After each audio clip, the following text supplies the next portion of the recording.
was elected the first Chicano student body president at UCLA in 1968, 1969. And then I signed a thing that was to Nixon that I wouldn't go to the war with 250 other student body presidents across the country. The Chicano movement was burgeoning. I had friends that went to jail with tremendous courage for refusing induction and decided I couldn't go in, and they just put another Chicano person, but I didn't know how to do it. Then I graduated and began working helping build the Chicano studies at the Claremont College, and got drafted on September 16th, 1969, which is Mexican Independence. And we had talked amongst friends, oh, we need a Muhammad Ali. And I said, well, that's not me, I'm a middle-class kid, and intellectual. But that combination of a student president, which was one ideal, and then on Mexican independence was another ideal, that it could work to help generate Chicano opposition to the war, with other people that had farm worker experience, gang experience, different kinds of others, and we built them. We said, we're going to build a national Chicano movement to help end the Vietnam War. That was a major part of the mobilization. There was a giant consensus in the country against the war at that time. Ours was not being reflected, but anyway. So we set out to do it, and guess what? We did it. One of the first experiences, the first really major peace demonstration I led, besides in front of the draft board on Mexican Independence Day, was November 15th in San Francisco. And there were 250,000 people out there, and Dolores Huerta was one of the MCs, and Corky Gonzalez, who many you know was a great hero of our Chicano movement. Abe Tapia was the head of MAPA, also spoke there, so there were 4 of us that spoke, and it was great. But then we went home and looked at the TV, and they had Ray Morris getting moved by the Maoists, and they had David Hilliard cussing everybody out for, you know, hypocrisy. They had an Indian chief with a full war bonnet against the war, and there were no Chicanos. And we kind of said, well, the peace movement is getting people out of the war, motivating all parts of the country, and that just means more of us are filling the front lines. And so we found out later on that once we had things moving in our community, so we decided we have to have our own Chicano moratoriums. Not that it was, you know, one group or another of mobilization, but that was the word. That was what we did. And so we began having them. We had successful ones, first with a couple thousand in East LA, and a couple months later, pouring rain, 5,000. And then we began spreading it. Corky Gonzalez, he had led the youth movement, had giant youth conferences. After that, we did a film of it. We went and showed it, 2,000 Chicanos from all around the Southwest. We've been doing it in LA, let's do it nationwide. So we said, almost like what happened in the fall of '69, we're going to have a bunch of Chicano demonstrations throughout the Southwest, where they can, and ending with a big one, August 29th in East LA, and it happened. So I met a woman that was at the march in Houston, about 2,000. I think it might have been the biggest peace demonstration in the state of Texas during the Vietnam War. We wanted to march on the street. The police said, no, you have to march on the sidewalk. But in the Magnolia Barrio, there weren't any sidewalks. So we marched in the street. So we ended up August 29th with 30,000 people involved in the demonstration. We were 2.5% of the population, so expanding that nationally would be about 1 million to 1,200,000. We mobilized because we were dying at a huge rate. The fact that there was a massive peace movement, of course, gave a situation where that was possible. So it had the police attacked and viciously beat up men, women, and children, tear gassed. 3 people were killed, a 15-year-old, a 25-year-old, and our greatest journalist, probably still to the present, Rubén Salazar, who had been exposing racism, and had formed the National Chicano Media Association, and he was dedicating one of the great things to end that war and use the money for in the barrios and the ghettos and to fight racism. And they killed him. I think he was a great martyr of the peace movement. Anyway, that experience, we had demonstrations after 10,000 against the police brutality and the breaking up of our demonstrations. Many things you don't hear about. You don't like it. And one of the reasons too is a lot of infiltration, and people didn't want to say who did what, but leave that there. What we did find out in the end is that we helped what I call closing the circle of the Vietnam Civil War. Whatever mistakes we made or whatever, the people of this country had a big part, and they couldn't fight and they couldn't get the people on the front lines. Once you had blacks, brown, and white oriented against the war from the grassroots up, they couldn't hold out in Vietnam. They couldn't make it last all that long. They made all this thing now about the last days in Vietnam. The media is part of their narrative. But we learned as Chicanos that we can impact, even though we didn't have the voting power, the size, we could impact our national cause. And actually being unified with everything else. And being organized from the grassroots, from the barrios, from the fields, all the way up. Cesar Chavez taught us that. Another great leader, Bert Corona, and others taught us those things. And so ever since, how do we get Chicano power? And part of it has been being parts of the peace movement. But you know, it's important to elect people, but if you haven't built it from the bottom up, it's just isn't that strong. You have to maintain that. You have to be working, as everybody said, in coalition. And you know, we can get stronger, and the other side also gets stronger. Transnational corporations and what have you. So it's not an easy battle. But we found that our generation that went through that, it took a generation for us to start getting the Chicano power. Now we have mayors, now we have heads of the progressive congressional caucus, and all of that marched those days. But it took a while to do it. We built a labor city, for example, in Los Angeles, and other things. And so we're a powerhouse now of, you could call it true blue or whatever, but it's a multiracial labor community coalition in LA that is at a base of doing that. It's an example that they're spreading around the country. So those experiences were very important. It became a very important part. And now it's a very important part of our community. We were 2.5%, I mentioned, and Latinos were 4.5%. This is now, we're 11% and 17%, and we're the youngest population. So wars that are fought, who's going to be fighting? It's going to be black and brown and or white. It was very much, that's why I asked the question, what was that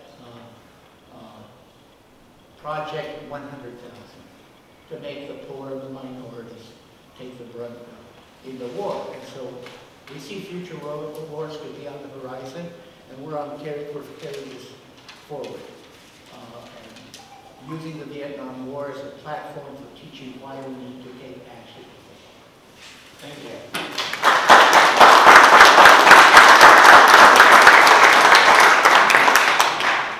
The movements that you described back then, in some senses, were more like the Tea Party than we might like to think, in the sense that we tended to be more or less segmented movements.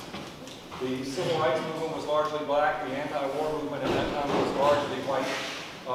As somebody who was inspired and drawn into politics by the civil rights movement, I was acutely aware in the anti-war movement that we were drawing lessons from it. First of all, that young people could be significant. That was a huge wake-up for me.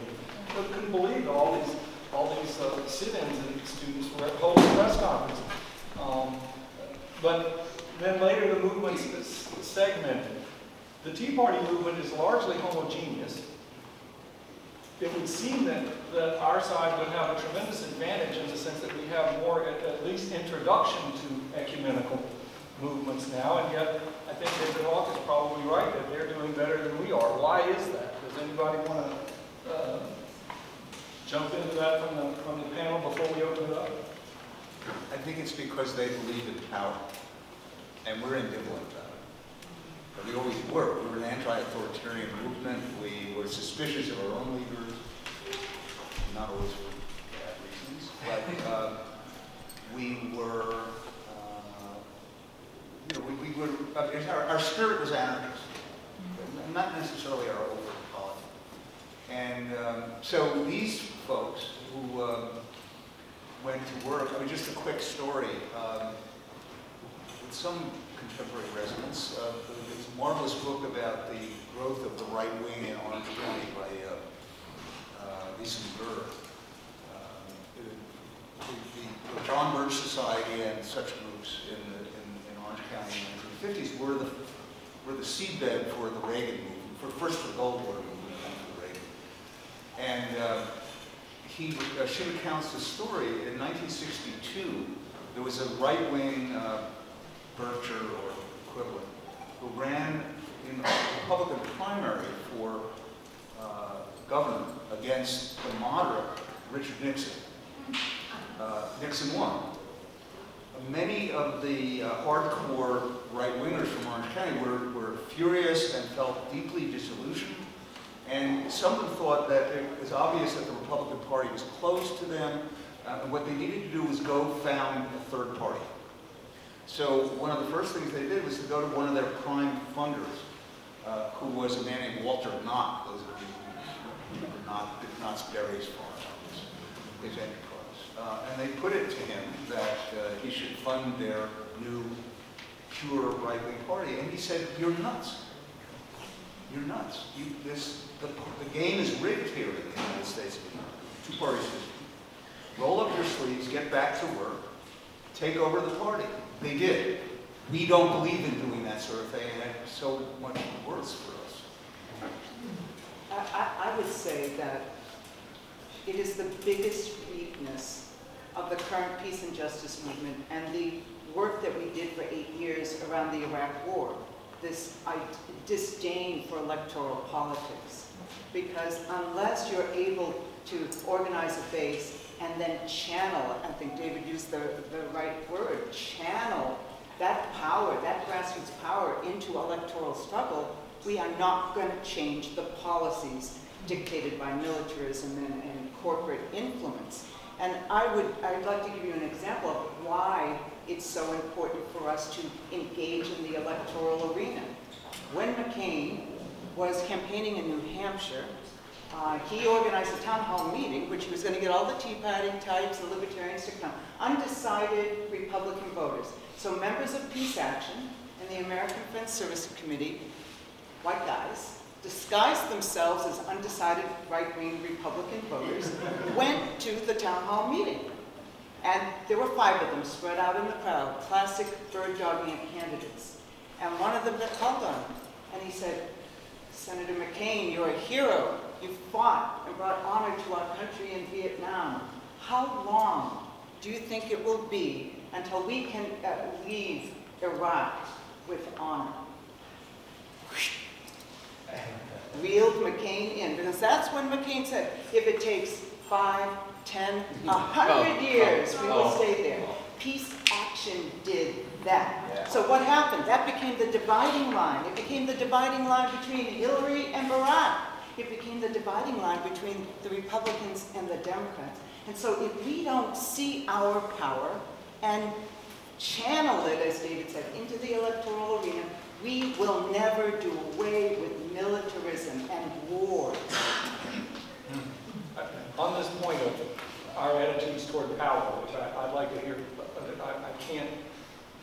I have to chip in a very quick story because I'm a small footnote in history. As a 21-year-old student, I was canvassing for McCarthy in the Indiana primary in May 1968. And I missed my plane. I was sitting in the airport, and at midnight, somebody tapped me on the shoulder. It was Bobby Kennedy. And he said, "I see you have a McCarthy staff badge on. Would you have breakfast with me?" And I said, "Are you kidding? The whole place was closed down, but it opened up, his entourage opened up in the Dobbs house. We had breakfast there. And at 5 o'clock the next morning, we were still going. But his point was, why do you like McCarthy so much? He doesn't want to be president. He wants to write poetry on Air Force One. Yeah. He has no sense of running the country. And in a weird way, that was part of our attraction to McCarthy, I think, was that he didn't want power.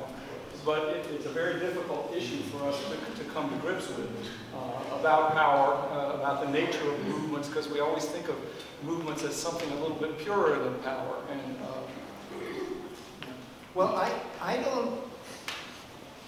can see the Tea Party as a political force we have to take into account. But people like Carl Rove, that have been serving the corporation since the Nixon administration, have been manipulating those types. All these right-wing movements against like the Minutemen and all of these that have been against Chicanos, we've been fighting them for 40, 50 years. They're in many ways propped up. And then they have a lot of media and other things. And then, like in, 2005? In 2005, when they started, the Minutemen were coming around, and they have all these groups all over the place. And then by the end of the year, the Republicans in Congress passed a horrible law and all of that. They took over, and the Minutemen disappeared.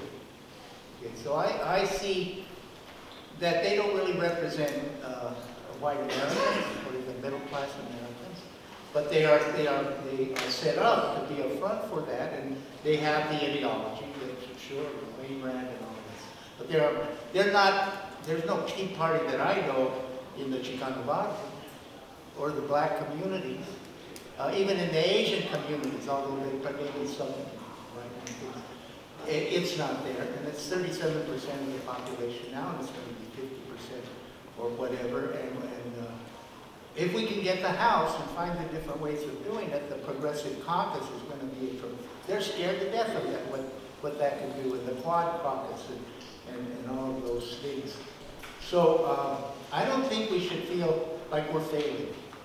But we do have to get, yes, more political and more into crunching things out. And I think the movement that we build has to register voters. It has to be a very basic kind of thing that this is democracy.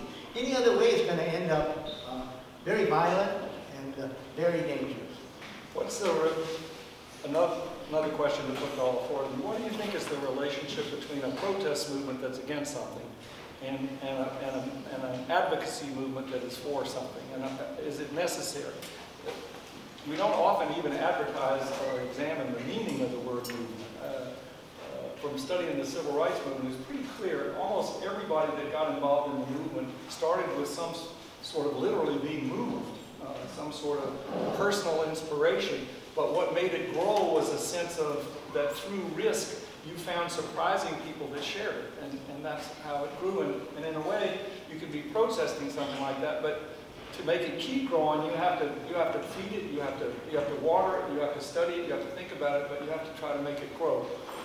Can you build a protest movement against something? And is it more difficult to build something for something when you're going to get people splintering off and saying, well, that's not what I want to do, I'm against this, but we're all for 1,000 different things, from the environment to peace in the Middle East to ending militarism. Anybody up here? No, we built the moratorium and then after the August 29th, on multi-issue basis. So the main speakers were welfare rights leaders, victims of police brutality, leaders for educational reform, budding healthcare groups, and such. And so we were building, our aim was to empower our community. So what are the things that we are for? And so that you are bringing that coalition of forces that are for these things people need. You know, so we had the farm workers that were for the boycott, so in those senses. And I think it's really clear in all the places we have needs in healthcare, and the environment, all of these different things that we want. We put them in a positive light, and those have to be part of the coalition. I would say that when I say magic movement moment, I think actually Heather Booth coined that phrase a long time ago. What I'm referring to is that there are movements that are for some things that have changed the way everyday people, right now, everyday people think about some fundamental issues, like minimum wage, majority, marriage equality. It's become a majority sentiment. And there, at the same time, there are movements that are against something that is so fierce and systematic and kind of like an aha being exposed because of technology. We have people who are fighting the militarization of policing of our communities. And the magic movement moment situation is that there is going to be, and there already is, discussion about how do we bring things together.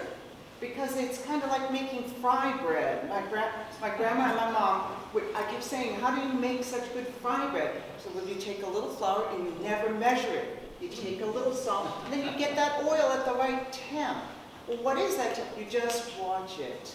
And so I was at a conference 2 weekends ago called Popularism 2015. There were 800 people, Campaign for America's Future, my organization, Alliance for Just Society, U.S. Action. And the discussion was, how do we collaborate? How do we find the intersections of issues and have more national coordination? People are thinking about it.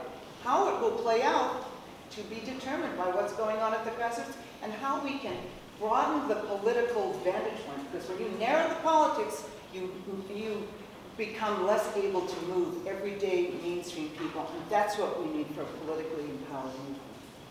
Thank you.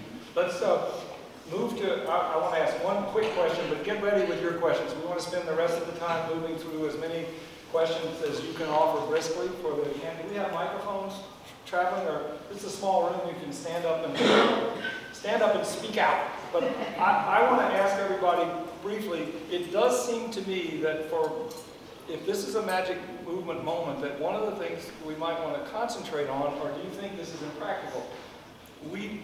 Our movement, because it is in so many different communities and people trying to reach out across, seem to have a natural advantage over the Tea Party movement, which is homogeneous. It is, therefore, in fact, I think, as you said, that's the reason they're so worried about people voting, because the demographics are working against them. If you've got a certain part of the majority population plus a lot of the minorities coalescing, do we have a natural advantage in building an ecumenical movement, and is anybody doing that? What do you think?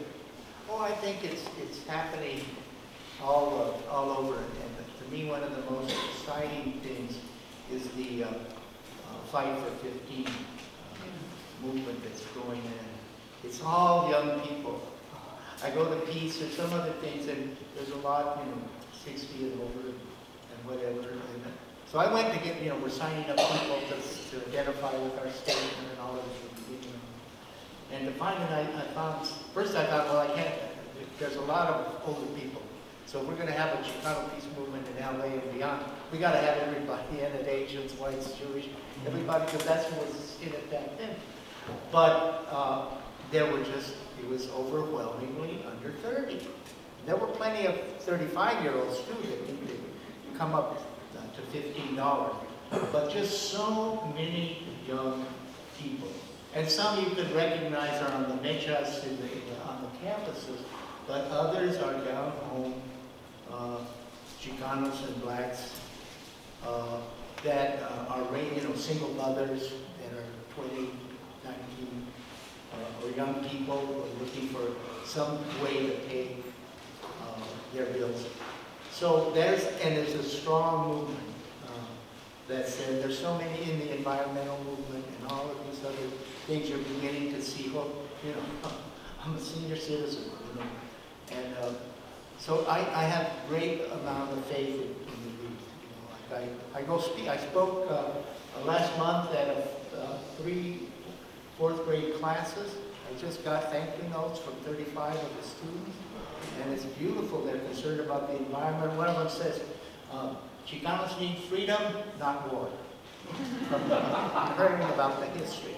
And then pictures of Cesar Chavez, pictures of Chicanos demonstrating, one saying more money, and pictures of the police beating up on people. That's how it's out there. I think we have to be positive. I mean, how are we going to get through this century with the direction the elite of our country's going? Question from the floor. Gentleman in the back? Yes. Stand up, please. Oh, okay. Name is Jonathan Hutz. I apologize for being somewhat tardy for this session. And if this issue was already addressed, then forgive me again. I think one of the challenges that my generation has, that we have, but it's also generational, is how do we build a sustained left in this country that can, A, elect, and I'm partisan, so I'll put it out there, elect a Democratic Party president, right?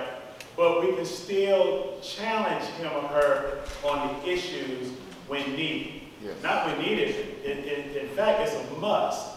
If that's one of the legacies of the Civil Rights Movement, is that it was a movement that could, on one end, understand that Lyndon Johnson was better than Goldwater, right? But at the same time, if Lyndon Johnson needed to get, for lack of a better term, his behind kicked on the issue, then we did that. And you did both simultaneously. I'd like to hear your thoughts on that. I think you put your finger right on the imperative. The movements have to have insiders and outsiders, and just the way you said. It's not a matter of, it's partly a matter of who's a good character, but it's also, more importantly, a matter of how people who get inside and get some power are made to be honest or stay honest. And that can only come from energy that's developing outside. I mean, I think it's wonderful that Barack Obama was elected in 2008, but one of the serious underminings of his administration came from the decision by the White House to take this 13 million member organization for Obama for America, that's what it was called, OFA, and disband it, when in fact it was an army ready to be summoned. Again, there are people who by temperament are more comfortable as outsiders, or some are more comfortable as insiders, or some there are people who can shuttle. But, again, I just want to, the point about the Tea Party is that there was some ferocious, and it is some ferocious agreement among them about the core principles. And yeah, they'll, if they're strong, they won't fight to the death over dotting the I's and crossing the T's. But if they're stupid, they'll fall apart over such differences. But the crucial thing is, as we used to sing, eyes on the prize. Yes, ma'am. On your question about being against versus being for something, most recently I think of the Occupy Wall Street movement, and in my opinion, they didn't have a platform. We knew what they were against, and we still have this 99% issue, but there's no platform. Similarly, I didn't give any money to the Democrats in the last round because I thought, you don't need money, you need ideas. In my mind, there were no ideas coming from the Democrats to identify them. And to your point just now, I gave money to Bernie Sanders, even though obviously I should be. Over here. Hi, I'm Charles Cobb. I'd just like you to address the issue of Citizens United, because while you talk about getting this group and that group and organized, and we have more members than they do, one thing or another, the fact is, I think, that it's not really a question of how many votes you get, because, and really the Tea Party is funded by the Koch brothers, and because of that, they have a lot of resources to get people elected and other things. So, how do we overcome the fact that really, and many of the Democratic members of Congress and senators are also being bought by people who have enough money to buy them, and it's amazingly cheap actually to buy them. Well, I was just hoping that the panelists will jump in on this, that that, like so many other issues, it seems to me, collapses toward our advantage if we define our advantage as we the people. That's what we're about, is we the people. Obviously, Citizens United is not grounded in we the people, it's we the money. And we ought to be able, on voting rights, on the environment, on almost anything, it boils down to how seriously do we take we the people. But how about we the people when it comes to gun control, for example, where, you know, we the people, 80% of people were in favor of some kind of gun control, and this Congress... Well, but that's the beginning. That's the beginning of this.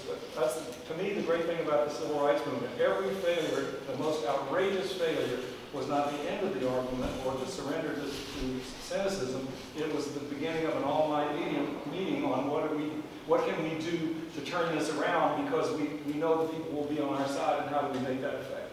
You know, I don't feel comfortable calling up my congressman, the Senate, who's like third in line and behind Pelosi. It used to be before he was like that. I said, well, I won't call. Yeah, unless I have 200 people call before me in the organization. And now it probably has to be 500 or 1,000. So, yeah, so we have a lot more organizing. Because it's losing than a win-win. We're going to win with the people. And we have to have good ideas and the latest technology and all of that stuff. But we have to reach out and talk to the people. So, yeah, I don't have it, first of all, to give money to Democrats. But tell me where you need shoe leather. Tell me where you have a phone line. And then I'll go talk what I want. So I end up going campaigning now in the union headquarters. They have a constituency to mobilize the constituency. So we just got to go out and get it. That's it. You're right about the gun issue. We haven't really talked about it, but to me it's really amazing that you've got, in my view, a cynical movement that has run down the promises. There's so much that people think that the essence of patriotism is carrying a gun in Starbucks, and that's what keeps them free. If they were in a country where they really did need to take a gun into Starbucks, they'd be getting out of there very, very quickly. So people are blind to the freedoms that were built. And we have figured out how to build a movement to collapse that fantasy toward what really is the reality of security in our country. Yes, sir. Well, I hope I can offer a few things, but I'm Luis Rodriguez. You know, the left, whatever it is, religious left, political left, we're losing the battle for our country. Now, the only way to break away from that is to stop hiding within ourselves. You know what I'm saying? I don't mind us talking to ourselves, we need to do that, but I'm saying we've got to break through another constituency. And I'm talking about including those white workers that nobody wants to talk to, those country gun-opposing people. How do we reach them? How do we reach the large number of Christians? I have people tell me, we don't want to do with Christians. We don't believe in God. Well, you feel you're not going to have a revolution or change in this country unless Christians are there. We have to know how to reach out beyond our own little bounds, which happened 40 years ago, which we ended up always the issue whether the long-range thing or the short-range thing, we're fighting each other when we need both. We need to have a long-range, long-haul idea of where we're going, but we also got to win these immediate battles. And we always had one against the other. So what I think is about time now, and I think hopefully that seems to be the reason we're talking about, is what I call connecting the dots. We have all these struggles, people don't talk to each other. We have an environment movement, we have a peace movement, we have an anti-poverty movement, and we have social justice. When are we going to come together? Because you cannot have any one of these things without the rest. How can you have a good environment if there's poverty? You can't do it. You see what I'm saying? It all has to come together, and then we got to think about, so what does that mean? All of this, as far as I'm concerned, is irreconcilable with the current capitalist system. It's irreconcilable. They cannot have any of this stuff. But what are we going to say that is going to be possible? And then I just want to add one last thing. That as far as the electoral thing is, we gave up the electoral thing. Unfortunately, now someone's coming back. It isn't about its power, but it's also about we need to be part of every arena that's open to us. We abandoned so many arenas, and we need to be in every one, whether we like it or not. I was a union guy. Some of these unions aren't very good. Doesn't matter. We need to be in them. We need to be in these elections. We need to train young people to know how to speak, how to stay principled, how to keep the accountability going. Nobody's being trained. People are put in office and then they run off and go whatever political winds go. We have to start getting ourselves organized enough to train a new generation of leaders who will sustain the short range and the long range of our movement. Thank you. Gentleman in the back and then this gentleman up front. Yes, it was me. Yes, sir. I think one thing I've noticed is that I know Naomi Klein always says that what we have to do is to break down the silos between people to go and build like around the issue of climate and all. And I think one of the sterling examples of that was in Nebraska, where Boulder, Nebraska had, of all things, and this will cause your head to explode, an alliance between cowboys and ranchers, cowboys and Indians, that set up a demonstration over here in Washington last summer. And you also have an interesting thing with the fracking, anti-fracking movement, which is overwhelmingly a movement in small towns, in rural areas, in Pennsylvania and Ohio, where I'm from, and all. And I have interviewed people in the movement, and they talk about the key, instead of just instantly separating the goats from the sheep, the thing that they do is they do a lot of education work. And they become a source of information for people about fracking. And that helps build their base. I think one of the problems we have right now, it's hard for me to know how to deal with it. But coming out of the Occupy movement and all, everything was very anti-hierarchical. Everybody wanted to stay loose and flexible and stuff like that. And that has some virtues to it, but it has some vices to it as well. And it just makes me crazy because I come out of the sectarian left. And I say, what? No program? No central committee? Are you nuts? You know, no party? You know? But anyhow, that whole issue of breaking down the silos, I know Klein makes a big deal of that with her book, This Changes Everything. And I think it's one of the ways to go. So yeah, I'm going to be a little ornery here. I hope to a good end. So it's probably true that Boulder, Nebraska is an amazing movement, and they've been extremely successful. Probably if somebody had tried to attach to their political program gun control, it would have fallen apart on day -1. So I feel very strongly about gun control. But I think you taking on the most potent, successful lunatic lobby in America is not a shrewd tactic in most instances. Might be in New York State, not going to be in Nebraska. So what I'm talking about is a sort of mentality. What kills us is the circular firing squad. What has to be done is, and everybody has to recognize that they're going to agree on certain core proposals, and they're going to be willing to disagree on others. You know, all hoping that sometime maybe their items will rise to the top of the agenda. But you know, politics is only done by us folks.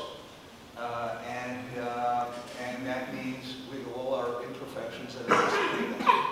And one thing that the Tea Party types have going for them is that they have a core rudimentary idea. It was articulated long ago by Ronald Reagan. He said something like, the most frightening words in the English language are, "I'm here from the government to help." Well, that was very serviceable and is still very serviceable to them as a binder, as a cement. We have to be willing to work with people with whom we have very severe, perhaps, disagreements. Otherwise, the silos are always welcoming higher walls. I believe that there's mass thinking in different ways. You know, we have very mixed and ideas in our heads and different things we pick up, and we try to develop our thinking, our logic, our knowledge to be effectual. But I think there is. I had a very lucky thing in the Chicano moratorium of feeling that mass thinking of Chicanos. And then what moved things? And one of the things I did early on is that, well, how can you take on the machismo in the Chicano community? You know, I'm going to go kill a lot of them Viet Cong. One of the guys was saying, when I refused to lecture inside. And so what I figured out is, well, who's going to move this issue in our community? This would be the women. So talk to everybody, give the arguments, but make sure that women get that message and they're going to call it up. Because they're going to, one of my favorite photos of one of them marching in the rain, 2 inches fell on the ground. And there's this woman, about 40 or whatever, and her sign says, "Quiero hijos, no héroes." I want sons, not heroes. And that's how they did. When I was back in Tucson and my grandmother's family, my uncle was jumping all over my mother and dad because I'm on a fast. I'm speaking all these places with beads and long hair and huaraches, and my uncle ends up all of these harangues and says, and here's the answer, cooking up all this stuff and he won't even eat it. But my grandmother calls us all into the dining room, and I come in and she says, "Well, Solillo, come and sit here." And in Spanish she says, "I want to look into your eyes. You look very Mexican." And her son just had to go out the side door. And that's how she was the matriarch, who had been widowed for about 30 years. And that decided the family in Tucson. It was a pretty good extended family, who all really wanted the war to end. And now we can do it. I have a question up here in the front. I also struggle with the question of Occupy's lack of a coherent agenda. And my answer to Todd Gifford's question about what movement do you want to say yes to, and I've come to the conclusion that the question, we should step above nitpicking politics and talk about what does a civilized country look like. And basically it's the banner that Martin Luther King, with his showing his moral issues, raised at Riverside Church. And once that's the question on the table, it's not hard to see that a democracy like ours that in 45 years allowed the political elites to create the greatest wealth inequality that's ever existed on the planet, then I think you have a whole different discussion, and there are lots of constituencies that see that we have to do things differently. Cynicism is taken for granted. Does anybody think you can take on cynicism per se as an issue? No, in fact, Rebecca Solnit wrote an article that was published in The Guardian about a week and a half ago. And it was called "The Left Should Stop Whining." And it was basically a very long article about why it's important for us at the beginning of this long-ass electoral season, presidential electoral season, to think about the elections in a different way and to stop moaning. I posted on my Facebook, there was a screed. People were just battling it out on my Facebook page. But the truth is that we have to stop whining and start organizing. Yeah, I'm glad David brought up the Tea Party, and I just want to make an observation because I think it's very apropos of this meeting. There's a lot of scholarship on the Tea Party. Those are all people who are 55 and older. They are the baby boomer generation. They are us in terms of our age group. And when you think about it, there's not a really organized political force that sort of speaks, there's not a kind of a great panthers. But what they realize, these are people who have time, many of them moving to sort of pre-retirement, retirement. They have experience, they have networks, they have all of the things that those of us in this room have. And as important as I think it is for Campaign for America's Future and the different organizations you're talking about to get together, that is in fact now funded by the Koch brothers. It didn't start that way. Koch brothers and Heritage and people came in on top of it. It was a grassroots movement. It was people inviting their sort of compadres, people in their community and their church groups into their homes, and they're using social media to connect. If we decided, those of us, these are the people who joined YAF. If you were one of the people who was part of the peace group or the SCS, if we all decided informally and with all of the kind of access that we have to lists and networks to be literally an elder force, a wise elder force. I'll be here because I've done around the country. The title that I have for the working title for it is called Old Enough to Know. And I think there's a lot of wisdom and there's a lot of energy, and even as you talk about trying to change the electorate by increasing the voter turnout in certain communities, old people vote at the highest percentage of anyone. So if we were to think of this as something of a political strategy going forward and bring the lessons of Vietnam not only to the militarism, but to the combined movements, because we have all been a part of those thousands of organizations somebody talked about yesterday. Seniors coming together in this country who are progressive would in fact be multi-issue, and it would in fact be immediately politically powerful.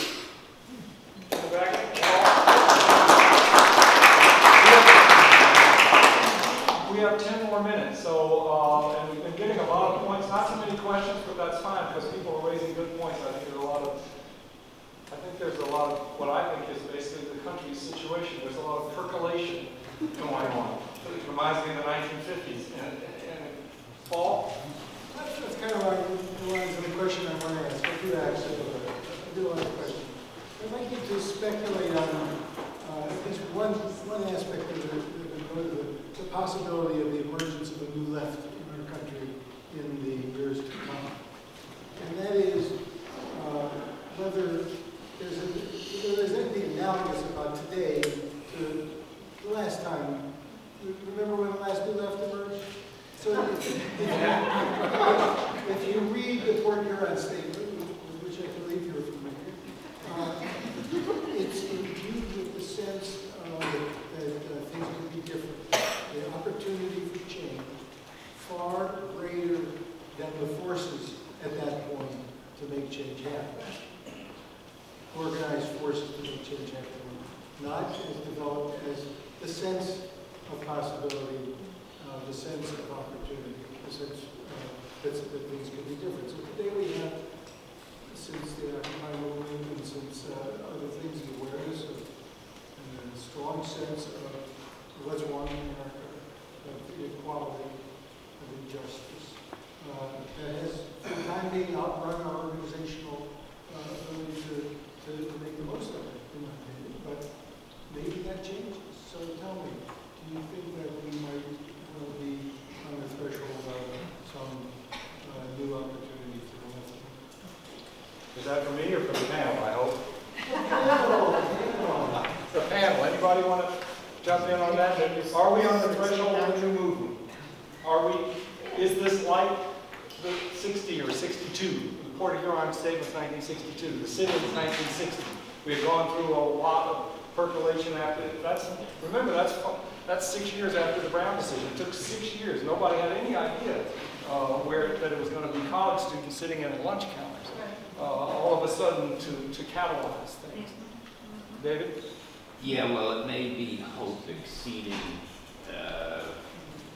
everything else, but yes, I think so. I think that the rising inequality will produce a counter movement that will. Here isn't locked up with it. Unless you're with others, it's hard to make the change we need. Yes. Oh, go ahead. Well, there's a tremendous demographic change in this country, and there's the globalization is the corporations are on top of it, but you know the people of the world are getting technology, they're getting industrialized, they're getting this, and we can't be the top dog of that. I'm very much aware of this hemisphere. You know, we talk about ourselves as American, well, it's a whole hemisphere. And people are thinking, countries are thinking and acting in those ways. And so there's a lot of different forces in move, and I think we have to see ourselves not as exceptional, but as people like everybody else. We have, it's kind of national, it's like, you know, we're indigenous. Yes, we're indigenous, but we're indigenous to this planet. And so we have to be looking at it in those ways as well, an internationalism, but of this globalized economy in the world. And how do we do that and do our part democratically? Question here? Yeah, Eddie Becker. So, the other day, I was at the Vietnam Veterans Wall, the wall, and you know they have the tourists come and they have these people explaining things, and at the very end, almost as a reflex, the tour guide said, and it's because of their sacrifices that we have the freedoms that we have now. Oh boy. And I'm thinking, you know, I was in the anti-war movement. The freedom we have to demonstrate and to do all of that is because of the sacrifices we made. They weren't fighting for that. And that reminds me that a lot of times, you know, we wind up in court, and what we've done, and we haven't acknowledged, is we've produced a lot of really good lawyers who fought really hard and made a lot of significant change. And, you know, I think we should celebrate that at least. As a lawyer, I'll clap for that. Last question. We have to go. Yes, ma'am. I was glad that you brought up the issue of rising inequality. And the answer to my question really as to is the peace movement involved in this at all. But I just like to say a little bit more that there is a growing movement of rising inequality or escalating inequality as it's called at this point. And I'm involved in that through my Unitarian Universalist Church. And there are churches, union churches all over the country who are working on this issue. And so I guess if any of you know of any other efforts to work on this issue, I'd be great if you. It is a global phenomenon that impacts just every other single issue in this country. Racism, the peace movement, definitely human rights. I'm wondering if you could say a little bit more about whether the peace movement is, how closely you're looking at this issue. And if there's anything you're doing about it. Thank you. I think we're going to have to close up here now. I think as a civil rights historian primarily, the one thing I would like to say is that I do think that the Black Lives Movement opened the gates to lots of other movements that we don't generally claim together. They're scattered. We need to bring them together because together they did an enormous amount for this country that we don't appreciate. But we need to do it again. I want to thank the members who organized this. I think they brought a lot of wonderful people together. I thank you for your questions. I thank Rosalio and Todd and Judith and David. Thank you for coming.